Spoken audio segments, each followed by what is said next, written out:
Nation. I am your host, DeMarcus, aka GDX, and what it do? It's your boy Dominic, aka DYOUNG PROMOS, and this is the Young Brothers presents Geeks on Fleek, episode 9. All right, just gonna start this one off. It is hard to go. It's hard to get turned up and then go into this one, but yesterday, man, I swear social media has just become the place to find out when someone's passed away, man. It's crazy because you'll be doing something, all of a sudden you see that picture, then rest in peace, and it's like, And that's how I found out about the passing of yet another WWF for our 80s kids superstar. Yes, the rowdy one, Rowdy Roddy Piper has passed away. Man, yeah, it's pretty hard news to find out. Like GDX said, you find yourself, you just find yourself doing your daily grind, and then you just check your social networks. Like for example, me, I was eating dinner with our mom, and I was like, let me check my Facebook, and I see the announcement, and I'm just like, my jaw dropped. It's like, wow. I mean, and then they just start pouring in from that point. Yeah, you see all your friends sharing different things. They'll share like different. Well, definitely they show the they live stuff. Sometimes they even show certain clips from matches. And it's kind of crazy how that's just kind of become the culture. When someone passes away, they show. They start pulling up old clips. Then when you go to YouTube, you'll start seeing clips that feature that person. They'll start saying rest in peace, and then you'll get the idiots that say stuff, but let's not even give them any kind of attention. Let's not give them no shine. One cool picture I saw was because Rowdy Piper was definitely of the 80s, and so this one is this one really hits hardest from 80s kids, because he was the especially on the cartoon, the Hulk Hogan's Rockin' Wrestling, he was the big villain. He was the leader of the bad guys. And then, of course, he was very memorable. And he was the guy who teamed up with Paul Orndorff. Oh, was it Paul Orndorff? No, with Orndorff. Yeah, Orndorff and Orton, or Randy Orton's dad, Bob Orton, and they battled Mr. T and Hulk Hogan. So yeah, he's pretty significant. But and Rowdy Piper was always like an outspoken. Like the outspoken personality. There was some stuff that made you cringe a little bit, especially stuff with Mr. T. With the white and black. When he painted his face literally black on one side, it was like, ooh, okay, Roddy. But he always created some kind of excitement. He always generated an excitement. He was the perfect heel. Crazy. Yeah, he was just the perfect bad guy. He's that loose cannon type. And then he had the Piper's Pit. Yeah, that was like the original WWE show where you knew shit was gonna go down. Because you see a lot of like younger wrestlers do that now. Because Miz got his thing. Then Edge do something. Yeah, Edge did the cutting thing, and they did Jericho for a while. The MVP, he had his VIP section and stuff. So that's kind of his legacy when it comes to wrestling shows. And then, wow, man, the thing that was going into They Live. Oh man, because I think a lot of people, if they don't know him from wrestling, they know him from They Live. They know his one memorable line. I came here to chew bubblegum and kick ass, and I'm all out of bubblegum. And so with that one. He pretty much cemented his status as action hero. It's kind of sad because he was so awesome in They Live. His acting didn't really take off. But Hulk Hogan does all these movies, but it's inappropriate for a tribute. More Hogan later. Yeah, more of him.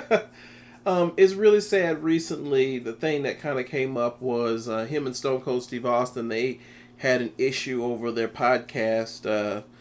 Long story short, Will Sasso formerly of Mad TV was on, and he did a Stone Cold Steve Austin impersonation, and things just kind of got out of hand on Will Sasso's end. Yeah, he revealed some personal information because he's Stone Cold Steve Austin's personal friend. They got in trouble. Stone Cold Steve Austin didn't like it. And basically Rowdy, accused Stone Cold Steve Austin of getting his podcast shut down. So that kind of sucks. But Roddy Piper did get his podcast back on. So which is cool. That's good. Well, not through the same company, but he got it back up station. And going again. And then let's not forget about him being in Saints Row 4. Oh yeah, because remember, what's the name of the actor? I always mess his name up. It's either Burt Reynolds, David Keith. Oh yeah, brother. Yeah. It's David Keith, right? Or is it Keith David? Keith David? I don't know, but we in the ballpark with this brother's name. But what brother we talk about. Yeah. and y'all know that memorable scene in They Live where they were they were fighting each other. Oh man. I mean, yep.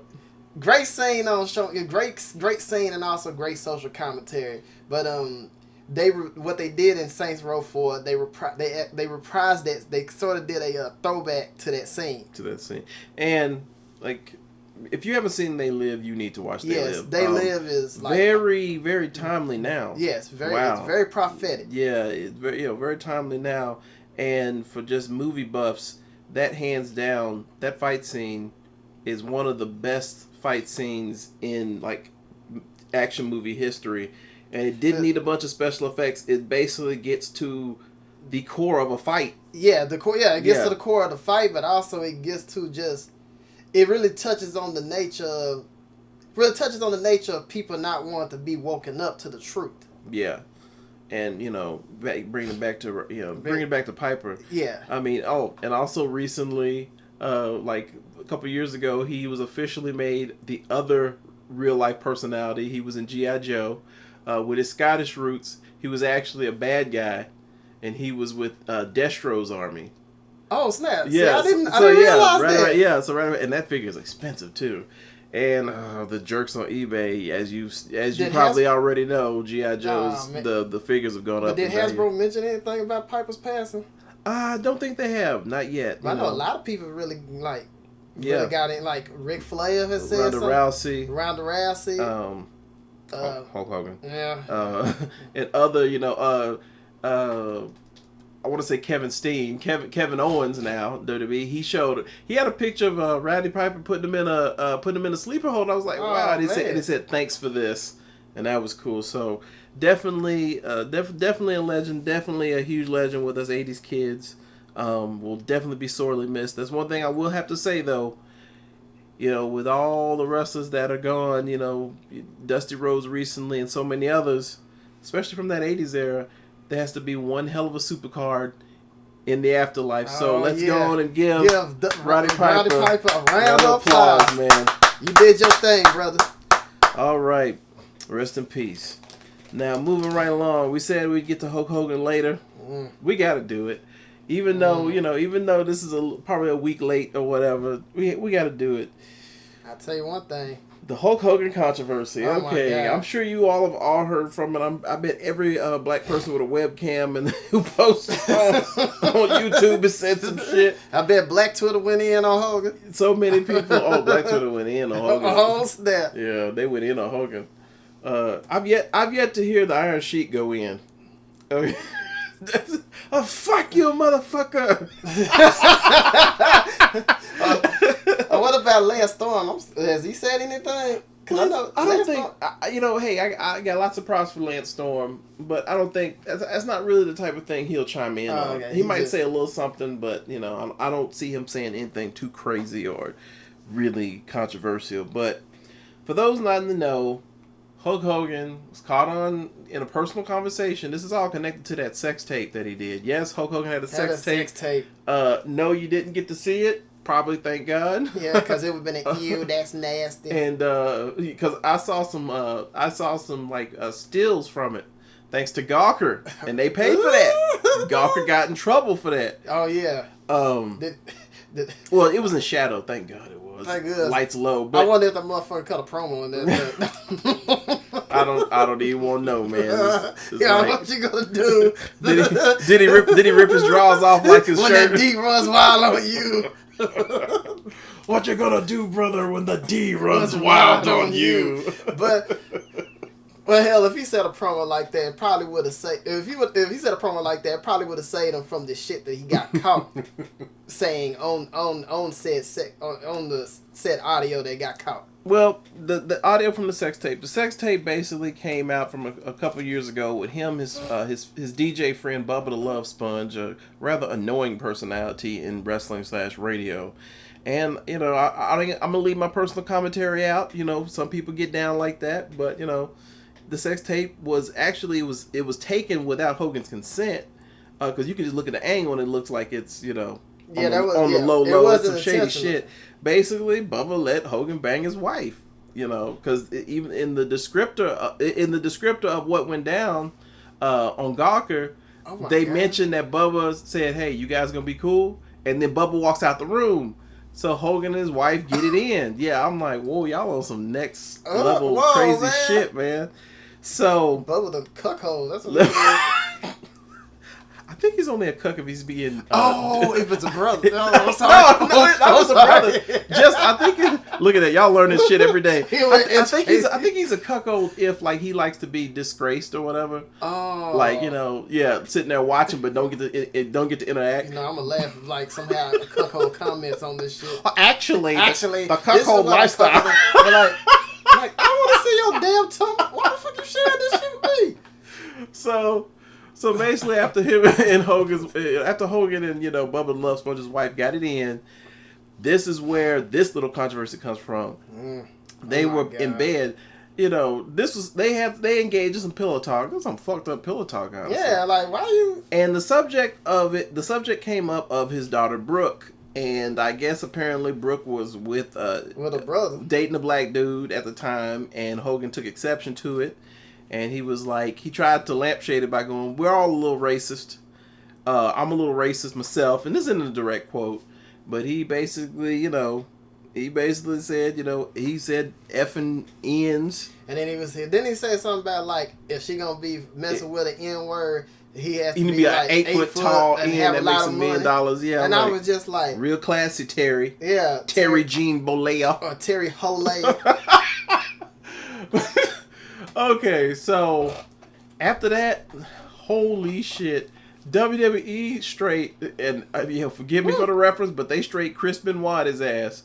Like, they have erased. You go on the website, almost every reference to him is gone. Like, there's no trace. I mean, man, they stepped in quick. They was some savages on Hogan. Yeah, and you know what? They got his ass. Like, wow. Now, here's the thing. It's dicey. It's very weird. It's just it's kind of dicey because it is shady on all fronts. First thing I'm going to say is, I think WWE is going in too hard on Hulk Hogan. No, I've had friends on Facebook that's like, leave Hogan the fuck alone and this and that. They had people like marking for Hogan and simping for his ass. Some people that are like, leave Hogan alone. They're kind of like Chris Crocker, you know, they're marks for that, you know. Yeah. I'm like, look, no, we're not going to leave him alone because he's famous. I'm going to tell you why we're going to leave him alone, because this shit was said in private. We're really not privy to it. So we can't rate him too hard because this is a private conversation. But when you're famous, you didn't know. You need to be careful with some of the shit you say, and especially some of the shit you have on tape. Mm-hmm. You gotta be cognizant of that, and people, especially some of y'all that be marking for celebrities. Y'all need to stop marking for them and celebrities. Y'all need to realize. Y'all need to wisen up because and be careful. I mean, Hogan didn't know that he was getting recorded, but it's like, dude, you famous. You need to be a little more cognizant. Man. You got to be a little bit like kind of like I can't find I'm missing a word, but kind of like somebody could be getting me at any time. Yeah. And please don't get it wrong. I'm not saying that I'm not condoning any of this shit. Yeah. But you got caught slipping. Yep. We heard what the fuck you said. So fuck you, Hogan. Get on the apology tour. There you go. And get on the apology tour and do what you got to do, and then you might be able to come back. But then recently some more shit came out. Some more shit came out. I was like, this is a jailhouse conversation. With his son Nick, right? With Nick Hogan. And this is during a time when Nick Hogan he was doing some jail time because of that car accident. Yeah, and that killed his friend. And they said some fucked up shit too. Yeah, and I've had people, friends, whatever, on social media said he was trying to do the cool dad thing. I'm like, man, that's like the jokes that he was doing. The jokes he was. You can see, he was trying to be goofy dad, cool, but I'm like, what the fuck, man? But it was tasteless because this dude was seriously injured, man. Like, well, yeah, it was like, well, mind you, they weren't joking about his friend getting injured. Oh, okay. They were just kind of it was kind of random talk. Okay. And they were talking about, and the N word came up, and it was just, and then Hogan just kept going on with just goofy, trying to be funny and trying to be goofy, and it just wasn't cool. It just really wasn't cool. Once again, that was a private conversation, but guess what? You got caught slipping, and your shit got put out there. I'm sorry, Somebody pulling a booty board routine on your ass. Yeah. That's one thing I'd like to talk about. Yeah, that's one thing I think. I think Hulk Hogan has pissed off somebody off huge, because like, it's easy to say with the Bubba the Love Sponge thing that, okay, they're just salty and whatever, that they got sued, now they're trying to ruin him. Yeah. But I'm like, who the hell got the jailhouse conversation? Because that's like, that's that's more like on a federal level. Right? Yeah, and then it's all coming out. It's like, man, somebody tried to get you, and then I think honestly how WWE was so quick to boot his ass. Somebody in WWE wanted him out. They wanted an excuse, and this was a hell of an excuse to boot him out. But I still think now on WWE, because I'm kind of tired of talking about Hulk Hogan specifically, but WWE. Okay. Suspending him would have been probably the best thing. Suspend his ass for a year. Don't, just suspend him for a year. Put his ass on the apology tour. Let this fade out of the public, let this fade out of the public mind, out of the public mind. So let him fade out a little bit and just do like Mel Gibson. You gotta also, but because shit, Mel Gibson came back for Expendables 3 and other shit. But he's not as big a star as he was. Mm-hmm. You see what I'm saying? Yeah. And one of my friends brought up a really good point about, this was a private conversation. And it's like, look, this is a private conversation. That's why I'm really not going off like hard, because we weren't supposed to be privy to it.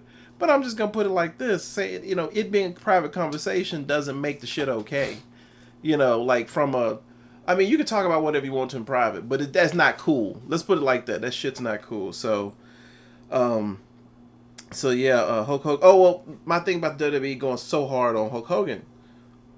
No, I don't want WWE not to go hard on Hogan just because, it's overreacting. No, it's kind of hypocritical because all these... There's so much racial shit. So many racial shit that... Both on camera and off camera. There's been a lot of racial shit. And wrestling is kind of a racist industry. Yep. I mean, there's lots of stereotypes. And the truth is, okay, then you need to go back and start getting people. Michael P.S. Hayes, he called Mark Henry the N-word. Yeah. And people want to talk about stuff that happened in front of camera, like Vince saying N-word. I'm like, no, that's a character. And then it was ill thought out, but that was a character. And then then Triple H saying something racist stuff about Booker. He did the racist angle with Booker, but then there was some backstage stuff. In real life, he called somebody like the B guy from The Simpsons. It was the Ricardo Rodriguez, and he got released, and he was talking shit about, not talking shit. He was just talking about the shit that went on with Triple H, and he never called him by his name. He always called him B guy from The Simpsons because he's Mexican. And it's like, and then recently. There was this guy wasn't even a wrestler. He was like a production dude, and he said some racist shit about Alberto Del Rio, aka Dos Caras. And Alberto slapped the shit out of him, and unfortunately, because he gave him a chance to apologize according to the story, and he didn't. So Alberto slapped the shit out of him. Alberto eventually got fired,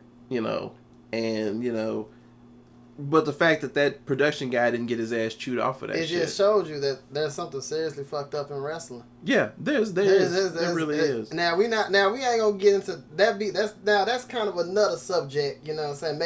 Maybe in a future episode. All the shit, messed up shit with wrestling. Yeah. But they make a great top 10 list right there.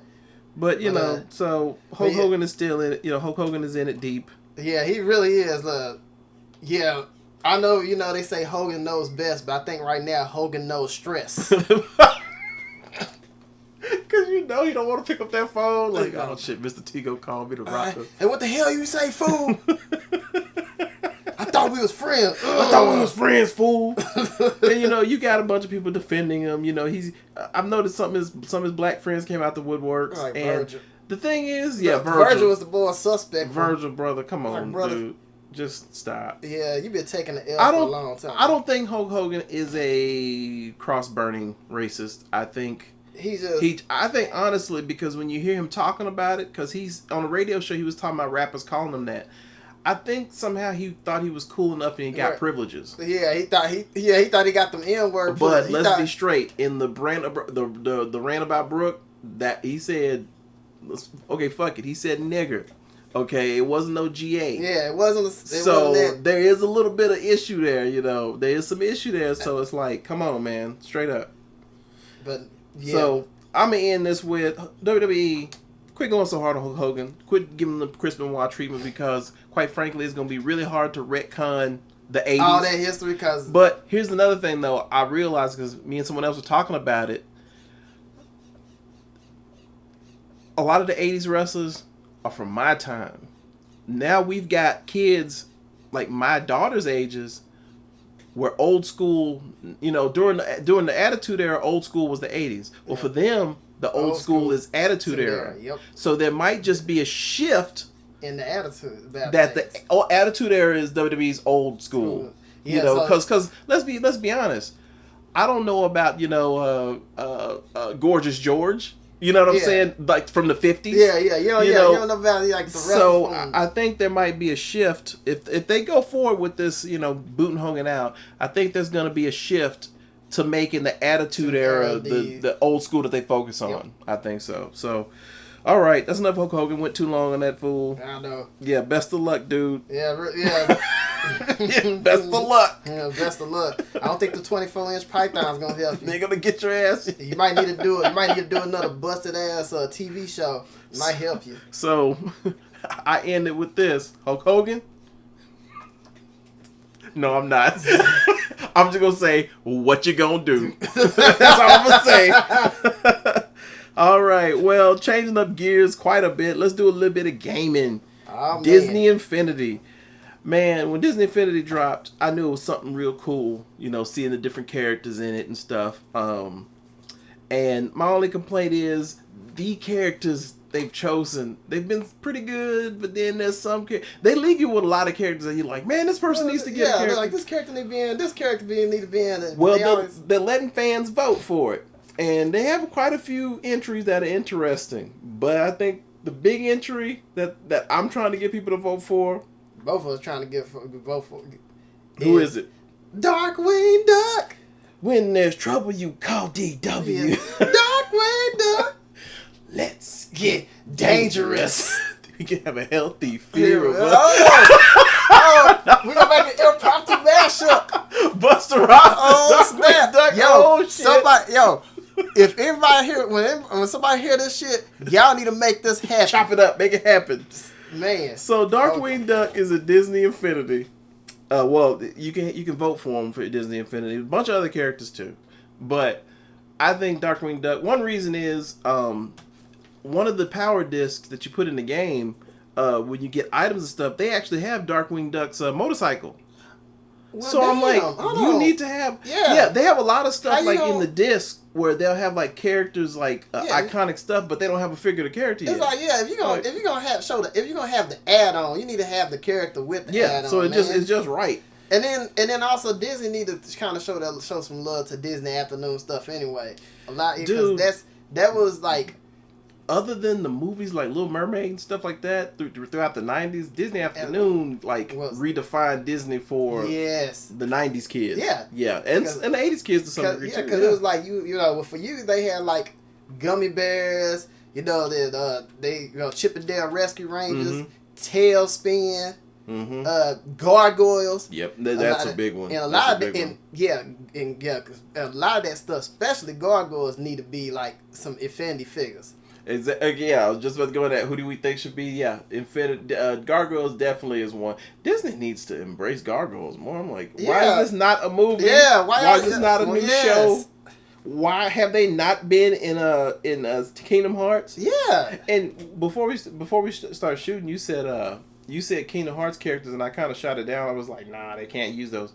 It's Disney. I'm sure they can work it down. Well, hell, I'll put it like this: if freaking Skylanders is using Nintendo characters now, and I was like, who have a Toys to Life rival, So I was like, Disney, y'all could do the same, and then hey, drop Sora in there, and hey, it's a good promo. It's good promo for Kingdom Hearts 3. Mm-hmm. The game that's taking forever to come out.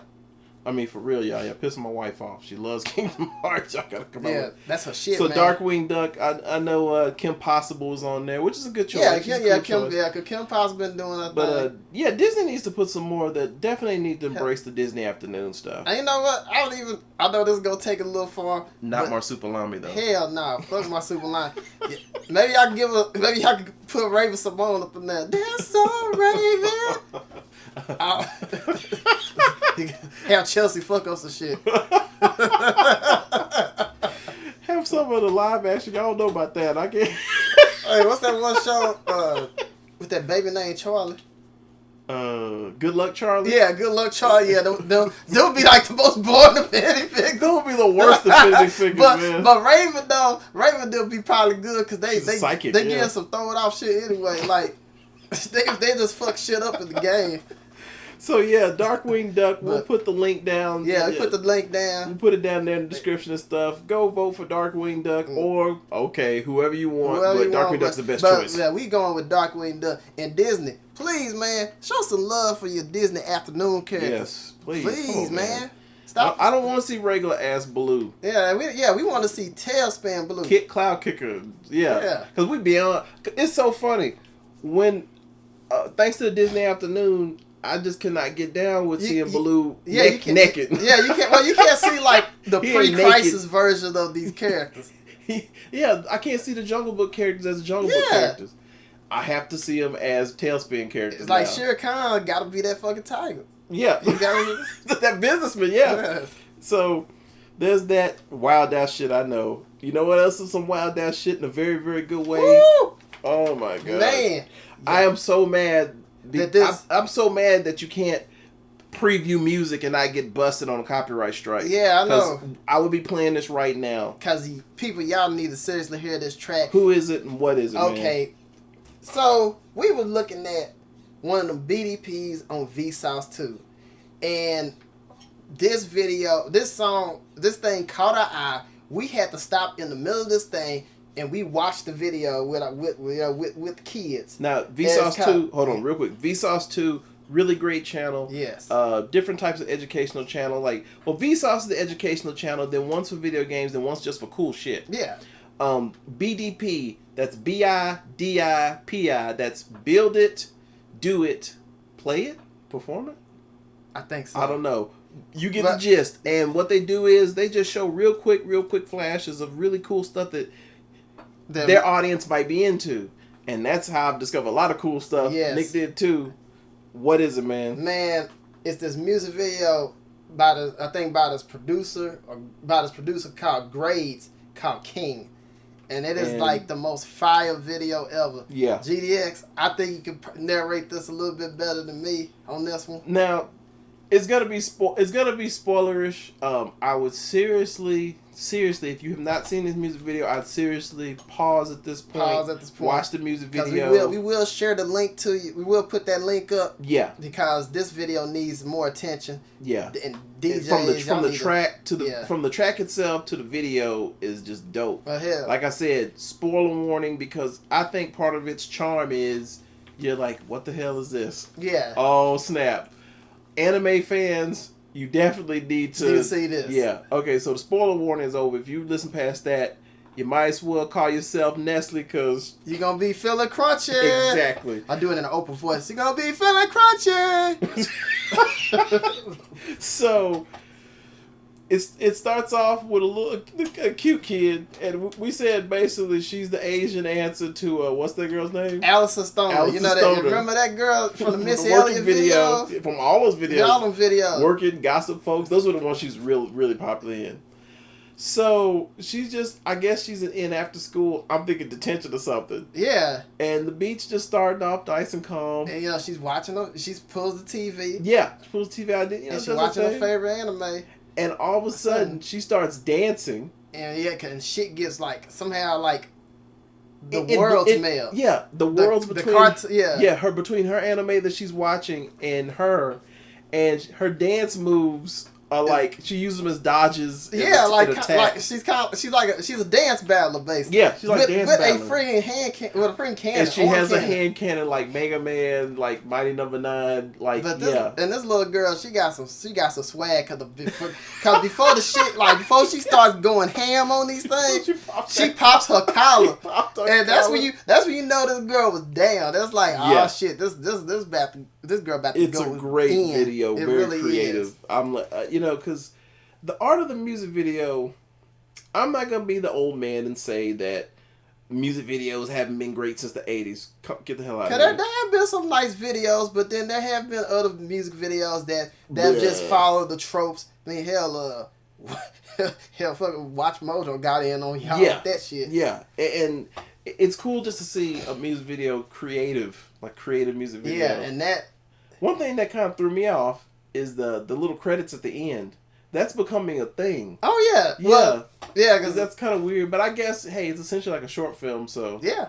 And then when I think about it, see, back in the day, and I'm dating myself here, it didn't make any sense to show credits because... Well, it was on TV. It was on TV. And you're not trying to waste time. You're not trying to waste time because you were showing a shit ton of videos, like MTV should be. Or should like how it was the good old days. Now I guess because most people assume that if you see a music video, it's going to be via streaming or online somehow. Got to get them credits in there. And then it was even dope down to the little chiptune version of the song at the end. Yeah, I got to pick that. Yeah. So what are you got anything else on this dope ass video, man? Man, I'm going to go ahead and say, man, once you listen to this video, you're going to be jamming. Once you watch this video, you're going to be jamming that song all day. Yeah, like Nick said, tell your local DJ. Seriously. Tell your local DJ about, because this will be a floor filler. I mean, this is a 100% banger. I mean, it really needs the love it deserves, because that... And I mean, you got the makers of something that could go viral too. Yeah, that's the thing. The video needs to go viral. Really, no complaints on it. But the generic anime, I was like, "There's nothing wrong with that." But what would have been cooler? Because I tell you why I came to that was the chiptune. I was like, chiptune video games. Oh, and then her hand I was like, man, if they could have used Mighty Number 9 stuff, And you know what? That probably could have even gave him a bit more of a boost, too. Mm-hmm. That would have been one hell of a promo video for everybody. Because if there's anything, the internet gamers, we are loving Mighty Number 9 right now. Yeah. and Mighty Number 9 has been so cool with putting itself in, another game and stuff. So, yeah. But that's just an extra little miss moment, But... For real, y'all gotta check that. Yeah, it's dope. Out, don't let my complaint. Yeah. It's just you know what I'm saying. That's just that one complaint. But the video, man, it's one of the greatest things ever. Hell, that song is, I get that a crowning music of awesome right there. Trope decay. I know. TV trope. Like motherfuckers, we already decayed this trope. You trying to bring it back? Trope words. Stop using our trope names, man. You're decaying it. So that's dope. Check it out. A revival out of nowhere. Yeah, very interesting revival. And this ain't the first time this was a revival. Yeah, this one's weird. This one's kind of weird. This was more something that you know about. Yeah, I really can't go in depth. You're a big Sid and Marty Krofft fan. I love Sid and Marty Krofft. Sid and Marty Krofft. Sid and Marty Krofft, basically, they did HR Puffin stuff. I believe they did the Banana Splits. I think they did a banana split. See, I think you know more about HR puppet stuff. This is old school. Yeah, I'm dating myself. And keep in mind, when I was watching this stuff, I wasn't even watching it first run. I was watching this when I was a little kid. And so yeah, Sid Marty Krofft, HR puppet stuff's the most popular. But there was a cult hit starring Deidre Hall. Yes, y'all know Marlena Evans. Yeah, Marlena Evans from Days of Our Lives. Well, before she blew up, she was on this show, and it was kind of a slightly campy superhero television show. DYNA-WOMAN and Electra-GIRL. Electra-WOMAN and Dynagirl. And yeah, fail. That's all good. Electra-WOMAN and Dynagirls. I think. Hold on. I'm taking that character, DYNA-WOMAN. I'm copyrighting it right now. You can't get in trouble for that shit. So it's gonna be DYNA-WOMAN, Electra-GIRL. I'm copyrighting that shit.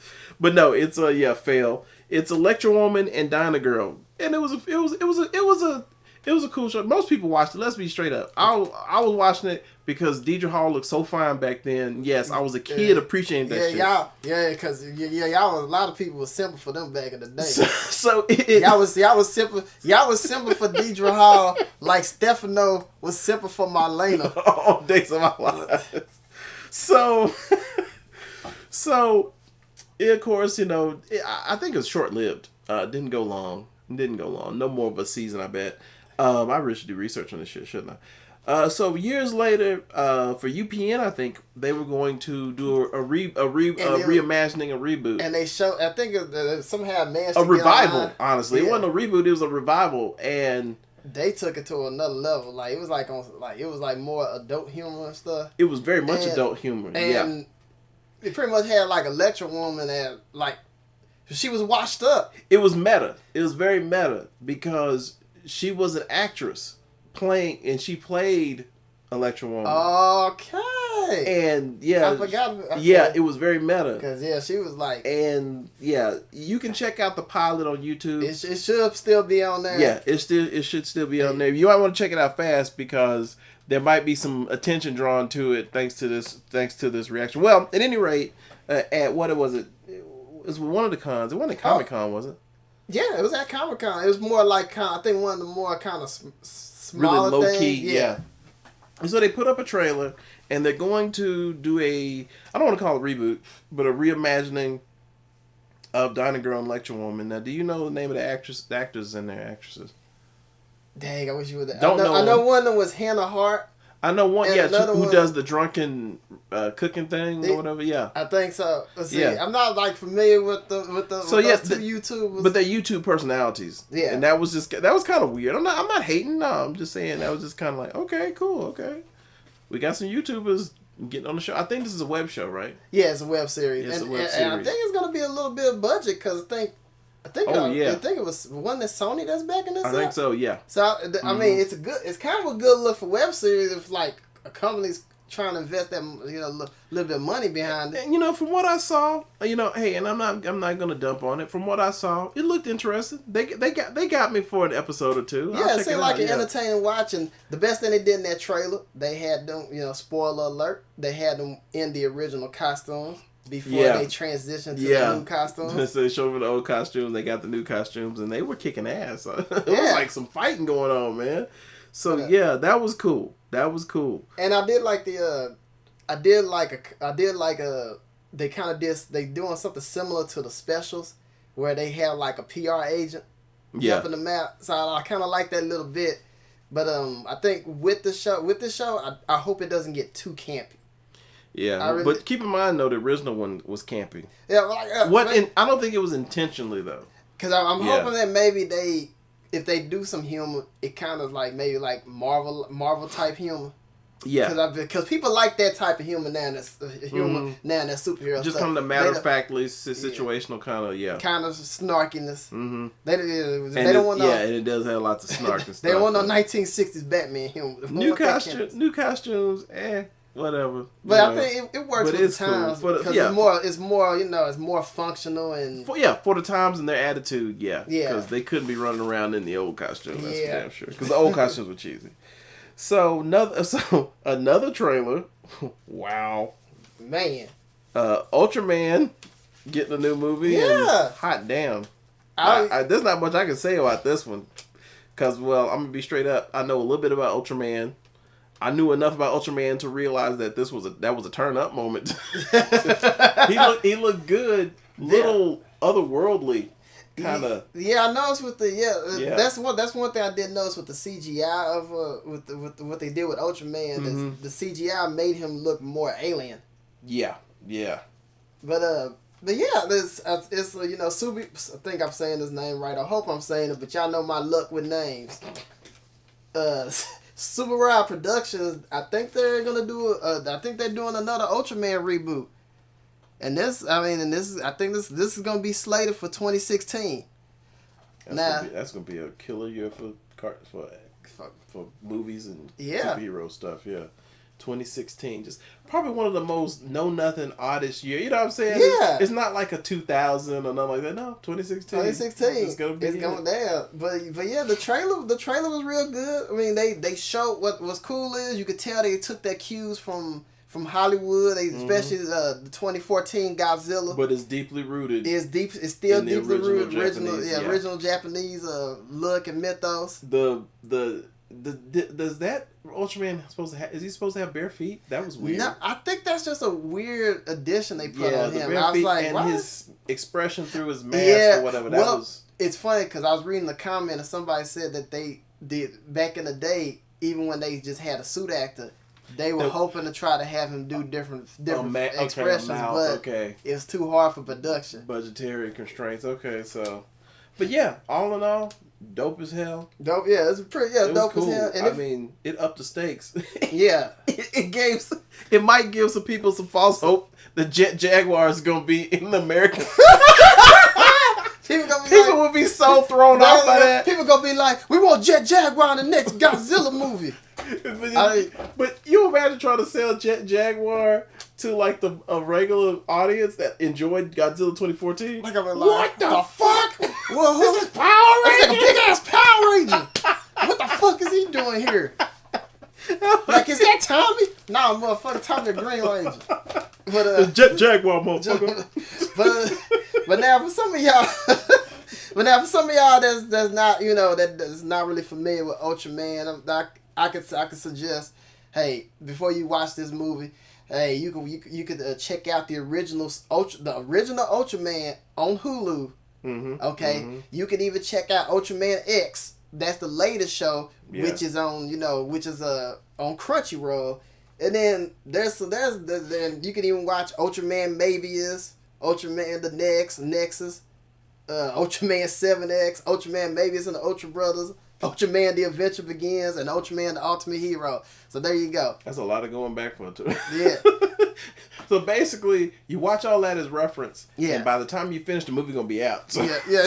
You'll be ready. You're gonna be like, oh shit. And also watch this very obscure clip of Will Smith. Yes, Will Smith. Yes, Will Smith. When he was talking about superheroes, he wanted to be. Yes, he wanted to be. It was on Jay Leno. And yeah, he mentioned Ultraman. So and he even did the hand thing. And you know what? Yeah. I campaigned it. Will Smith for Ultraman. Ultraman America. Will Smith for Ultraman. I'm campaigning it right now. Unfortunately, he's getting his dead shot on. He getting his WB money. But if that dead shot money don't work, Super Ride, y'all better call him. He shouted it out. And besides, it'd be cool to kind of have also be cool to have finally a black lead character in Japanese tokusatsu. Yeah, y'all need to catch up. Yeah. No. They got a different culture. I ain't gonna hold it against y'all too much, but go out the norm. All right. Oh man, this IDW comics. I'm not gonna throw them under the bus. It's just a lot of their IDW has become the spot for like a lot of great licensees for their books. They had Ghostbusters at one point. They had Doctor Who. They have Transformers. They have G.I. Joe. Just a lot of X-Files. They have that too. They have a lot of that stuff, and they've done big projects that they put a lot of hype behind, and I've been disappointed. But that is not the case on this one. It's a miniseries called Ghostbusters Get Real. Now, the Ghostbusters Get Real. Okay, now this is what's even crazy about it. the thing that makes this whole crossover event possible actually happened in TMNT Ghostbusters crossover. It was and spoilers. So just so you all know, and it was a portal that the Turtles built with Egon, and well, you know, the Ninja Turtles, they do their thing with the Ghostbusters and they leave it behind. They get back home, and then the Ghostbusters have 4 new visitors, and it's the animated. Yep. We now return to real Ghostbusters. And wow, it is dope, man. It really is dope, and it's cool. I'm thinking the IDW Ghostbusters are essentially like the movie Ghostbusters. I'm thinking that's what it is, because that's what I kind of accept it as. And the crossover, and you know, if it was. I'll put it like this. There's a high potential of it just seeming like a money grab and a piece of shit. But it just seems like I said, it just seems like it could have been a money grab if the wrong creative team that really didn't give a shit about it were just told, put this out for money. It wouldn't work. But you can tell that the creative team seriously loves Ghostbusters. All Ghostbusters. Yes. And yeah, it works so well. And there's so many great moments in it. And issue one sells you on it. Yeah, issue 1 sells you on it. It's like, okay, great solid first issue. I'm dialed into it. Okay, this is good. And then issue 2 is epic. Issue 2 would be considered a wham episode, folks. Mm-hmm. Because there's a lot of reveals, man. How it starts off. Okay, like we said, spoilers. Woo! We've already read it. Yes. But it's spoilers from this point. And seriously, don't keep listening thinking that you will enjoy it still, but you won't enjoy it as much as we did. Because even GDX... when I was telling him about it, when I was telling DM Promos about it, I was like, I can't spoil it for you. Yeah, because he was even... It was I gave him the books. I was like, here, check them out. Read my books, man. And man... even on Facebook, I said, I'm not giving anybody no spoilers, no clue. Just take your ass to the comic shop and get the books. And I don't want to go into a whole bunch of detail. It's dope as hell. Well, we're going to do spoilers. Issue 2. Okay. Issue 2 starts off with the Extreme Ghostbusters. They gave them props. That was cool. Yes. So there is more than one Kylie out there, apparently. Yeah. So that was cool. And I can't get them out of my head. Yeah. Harvester of low-hanging fruit. So you know, this it showed that the Extreme Ghostbusters were in the multiverse. I was actually thinking they were going to go along for the adventure. That would have been dope. I kind of hoping they do that. I'm thinking there's going to be a dream team or something. They got something's going to happen. Hell, I'd even be surprised if just to hype up the reboot, they even had the female Ghostbusters show up. That would be cool. That'd be cool. I don't think the series gonna go until that movie comes out, though. Unfortunately, that kind of sucks. Yeah. Well, yeah, man. Somebody need to call up that company. Cause y'all need something. Gotta make it work. You need something to hype them ladies up. Hype them up. Because people are kind of iffy. But let's go in a little bit more detail about what it's like. First, we seen the Extreme Ghostbusters, and then what else we see, man? Well, before that, there was some real cool back and forth, and that's one thing I'm really enjoying because the characters are similar, but they do have their differences. Like, I like the fact that the animated Ghostbusters have Slimer, whereas the IDW Ghostbusters, the movie Ghostbusters, he's still Green Ghost. Yeah, and he's not cute, and he's not a pet. He's not a pet. He's a bane of existence. And one thing that's cool throughout the books, there was this moment where Egon was, I believe it was Egon talking to maybe it was Ray talking to animated. Well, it was an animated person talking to a movie guy, and he was like, "Hey, so have you fought werewolves? No. Have you fought vampires?" I think it was somebody talking to Egon. Yeah, talking to Egon, and then he goes, "Have you ever been inside? Have you had an adventure on inside of the containment unit?" And he's like, "It doesn't work like that." But it shows you that the animated series had all these crazy adventures. While in the real world. Only what you see in the movies. Yeah, only what you see in the movies. Maybe in the video game. Yeah. That's canon. Yeah, it's canon. And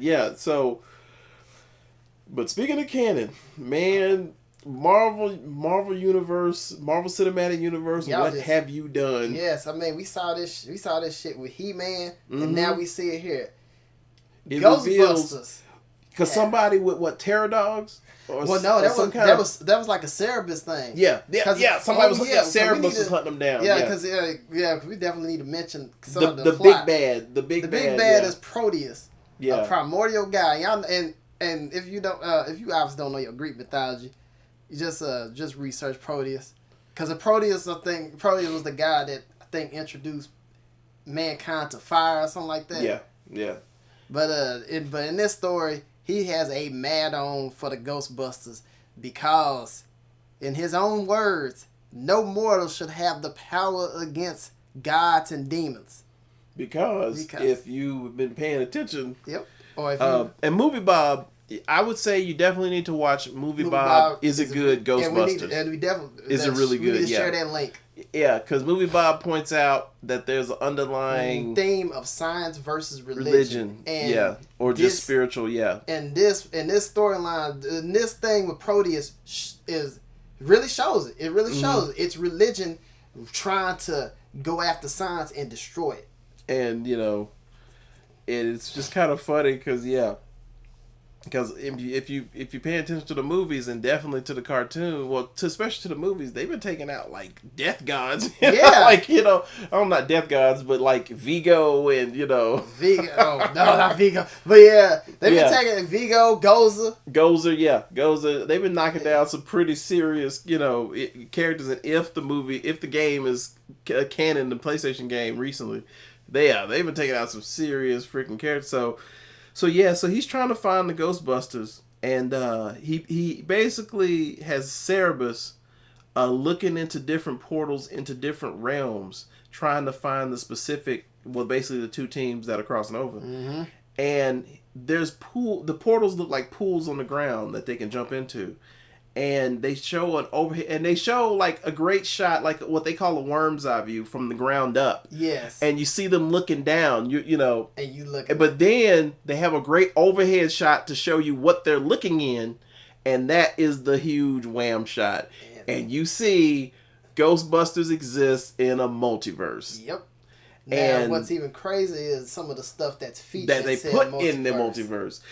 You know what? I'm saying Marvel Universe. What have you done? No, it's Turtles Forever. I'd say. Yeah. Turtles Forever is what did it. And you see in each portal/puddle or whatever you want to call it, you see there's one that shows Ghostbusters version of Team 2. Basically, that it was a new team that they put in a new team that they put in the IDW books. It was kind of cool. That's where Kylie came from the first time around, I believe. Then you see some like some SWAT outfits. Yeah. I want to say there was some from Now Comics, I think. Yeah, I think some of the other Ghostbusters probably came from previous comic books that IDW did. Yeah, that I don't, or like maybe other companies did. Other companies did. Yeah, and then there's one that's cute, and it's because you see them in 8-bit form. And it's from New Ghostbusters 2. It was, in America, we got the shitty one, Ghostbusters 2. Yeah, we got that terrible game. We got the really shitty one on the NES. The Japanese got a much better game, so they put that in there as part of the multiverse, which was cool. But, oh, man. Yep. I don't know if this is shots fired or... this is just trying to show love. Well, the first one was cool. Another one was cool. It's kind of unfortunate now. Yeah, with Terry Hollea. Yeah, Terry Hollea. Damn.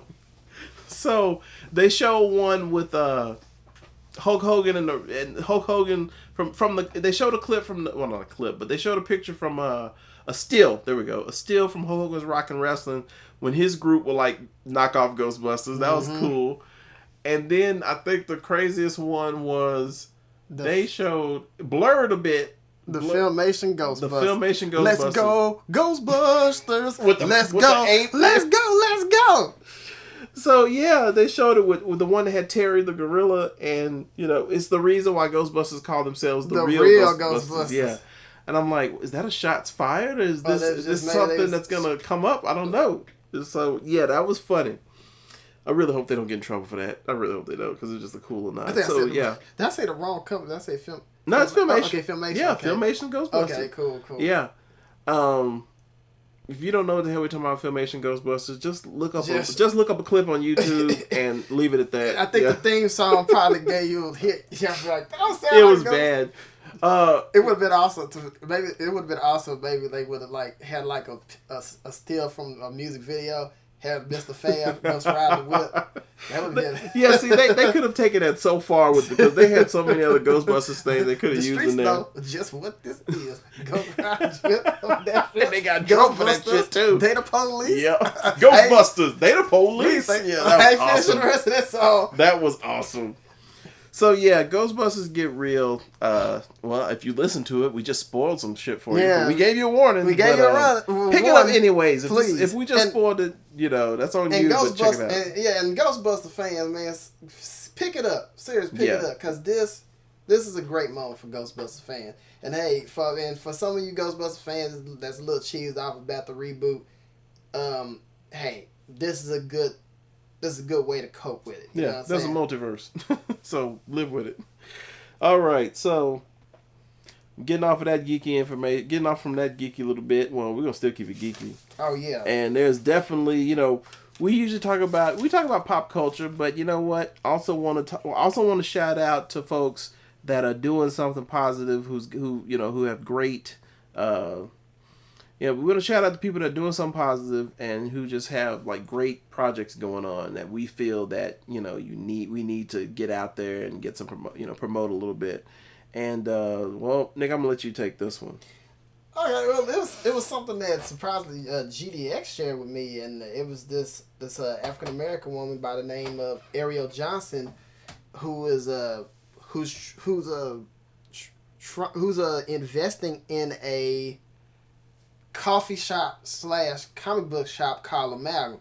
It's supposed to be a place for geeks of color, but also ethnic creators. Well, I don't. Yeah. Well, yeah, because it's supposed to be kind of like it's supposed to kind of just give demo, give. Yeah, just kind of because it is hard as hell in general to compete for shelf space at a comic shop. Yeah. So yeah, I think she, of course she wants to include everybody in it, but she's trying to hit that underserved, the underserved aspect of geek culture. And so there'll probably be signings and stuff with so she's building a comic book coffee shop. I think it's cool. She to get a little taste of her personality, we'll put this down. We'll put the link, the links up for you. But because she has a video for investors. Yes. And it's really cool. She has a quirky personality. That was cool. Has a great sense of humor. Unfortunately, it's not in Texas. So that's how much love we giving. We're not gonna benefit from this unless we get some kind of invite one day. I don't know, or unless we go up there and visit, which would be epic. Would be epic. But we definitely got to give her a shout out. And for me, and honestly, I just like it. I mean, overall just like it when people of color invest in something unique as this. Yeah, let's just be straight up. That invest in something that's not stereotypically like black or I'm just gonna call it what it is. A brother is probably the most candid I've ever been. A brother fucking, opens a new studio. Yeah. It's cool, but come on, we all rapping. Or a barbershop. Or God forbid, liquor store. Or, some shit like that. Or a club. Yeah, or a club. That's the usual shit that we invest in. But to just see something unique like this, it's a real good look. And it could definitely be a very profitable look, too. Yeah. I could see it really taking off. Blowing out. Yeah. Because, I've seen different things. Because people love their coffee shops, too, man. Yeah. Coffee shop, you get on the coffee shop hustle. That's like, woo. Yeah, and you look at her investor video, this... And she says this ain't no fat hoe burger. Yeah. This is some straight up, like, she knows her stuff. Yeah. It's awesome. Okay, because we might actually run into them people from Fat Hoe Burger in Waco. I did go there, so... Yeah, we can't roast them too bad, but they're out of business now. But, Ariell, she definitely knows her stuff because she's like has the qualifications she's reading off. I was like, damn, she's actually a professional baker, a barista, barista. She has that training, so it's like wow. So if you so feel inclined, hey, and you got the scratch. We wish we could, but if you got the scratch, you got that skrill. Invest. I think it sounds very sound. Yeah, I think it's gonna be a really sound investment. And to Miss Johnson, best of luck. We want to see this. We want to see this. We want to see it take off like that. Yeah, we want to see it take off. So let's. This might. When I wrote this, I didn't realize like where I put it at. Okay, speaking of urban culture, why did I put those? See, it's pop culture working subliminally. Yeah, you ought to. All right, well, I just realized. Let me put the black stuff together. Damn. So the next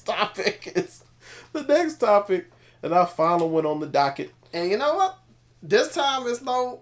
It's no Marvel, no problems on this one. Wow. It's Marvel hip hop covers. Yep. Okay, you wondering what the hell is that? Marvel in the month of September. I think September, October. September, October. It's gonna be for a couple months. Yeah. September and October. Maybe even longer than that because they plan on doing 50 covers. Oh snap. Yeah, and we only just saw just a few of them. So Marvel has teamed up with different creators of color and just different other creators in general. And they're going to be running hip-hop themed covers. Now, these hip-hop themed covers basically take iconic rap album covers. And they put a Marvel spin on them, which is really cool. So you've got like Sam Wilson, he's they got a cover with Sam Wilson draped in a flag, and it's a shout out to ASAP Rocky, Long Live ASAP. One and it's funny because some of these are just pure genius. Some of these are pure genius because it might be just me looking too deep into them, but some of them do have like, oh, I can see how those characters correlate and relate to each other. Like, I love the one with Kamala Khan. Yes. And Kamala Khan is a cool throwback to the miseducation of Lauryn Hill. Yeah, and they say the education of Kamala Khan. And it's funny that they chose that cover to parody with Kamala Khan because Kamala Khan's standing is, and the hype of her hype in comics is very similar to Lauryn Hill's hype in the Fugees. Yep. I mean, after she broke from the Fugees and she did her debut album, like, people were just really behind Lauryn Hill, and just like Kamala Khan, people are really behind it. It's something different, female lead, of course. Then you've got they have some really inspired covers. They've got MC Spider and D-Pool. They're that one is paying homage to Eric B. and Rakim Paid in Full. Rakim, excuse me. Eric B. and Rakim Paid in Full. Classic. Then you got X-Men, Extraordinary X-Men. That one's paying homage to De La Soul. Now, when I saw that De La Soul homage, man, I was like, okay. Yeah, This is some real love here. Yeah. And because let's be straight up. They could have taken just any old rapper and just threw them on the covers. Yeah. Or any old rappers, but you can see that they're specifically going for classic albums. And then, and they're stretching across eras too. That's the good part, because they not just sticking to old school. They go into the new school stuff. They even go into trap stuff. Because Squirrel Girls, every aspect. Squirrel Girls cover paying homage to Tyler the Creator it just fits so well. It's crazy. One that I have a lot of love for is the Amazing Spider-Man. His parody cover. His is paying homage to A Tribe Called Quest, Midnight Marauders. They flipped it upside down so that he's hanging, but you get the picture. And there's just then they have many Howard the Duck with ODB. that somehow that works. And then they did Illmatic with Miles Morales. Oh my god! I'm just like, what, man? Now, what's so crazy about that one is that Nas has even said that he was a fan of Spider-Man back in the day as a kid. He even went as far as to write his own Spider-Man stories.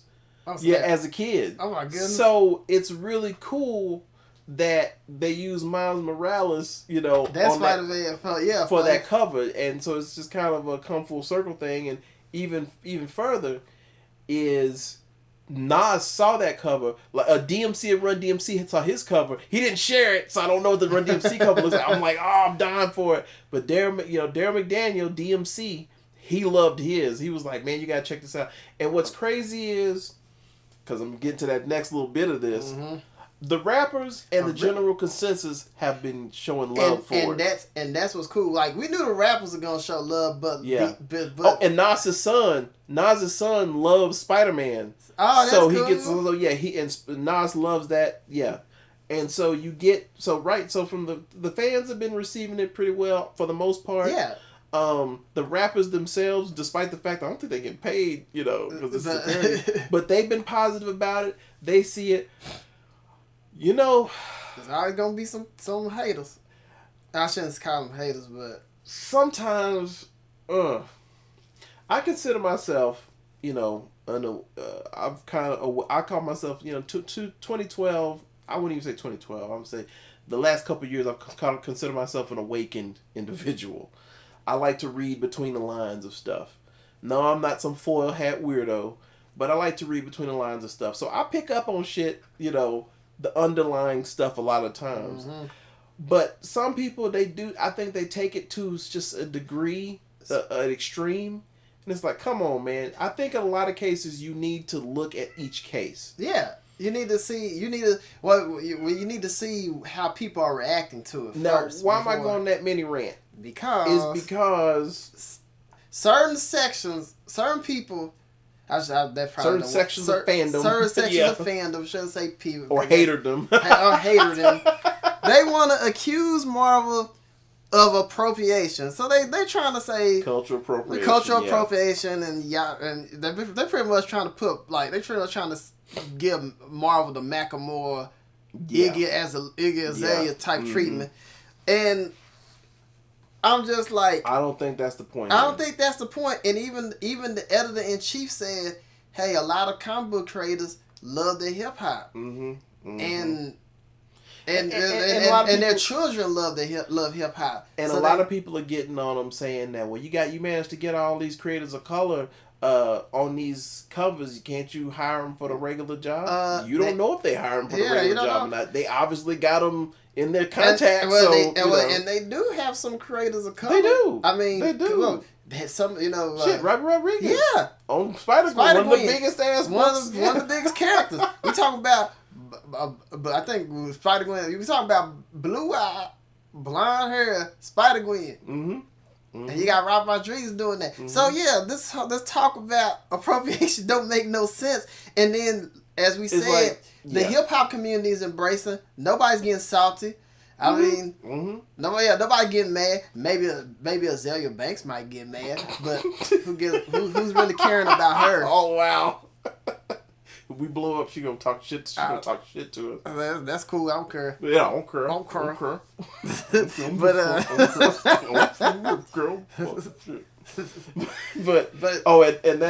that Doctor Strange, Dr. Dre, that was crazy. That was just pure. And the reason why all this started was they did this one cover a couple of months back with Howard the Duck and Rocket Raccoon, and it was they did a cover. They did an homage to this group called Run the Jewels, who's been making a name for themselves, like online. They've been killing it. Yeah, Run the Jewels.